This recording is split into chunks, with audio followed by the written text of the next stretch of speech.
Aduh, dia masih ada. Kan ada ngulang lagi. Suruh jalan dulu mereka, ya. Aduh.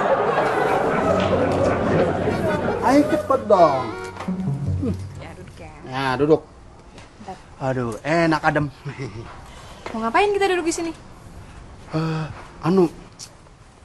Bang Job mau kasih tahu.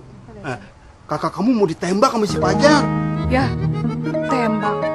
Mati dong. Maksud Bang Job bukan gitu. Si Fajar mau menyatakan cinta gitu. Ah, yang benar Bang Ucup. Emang kagak bener, gayung pecah demen cewek. Tapi nggak apa-apa.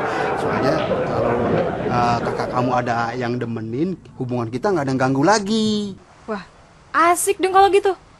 Kita ngintip aja yuk. Hush, kakak kamu mau diintip juga. Ayo. Gak apa-apa.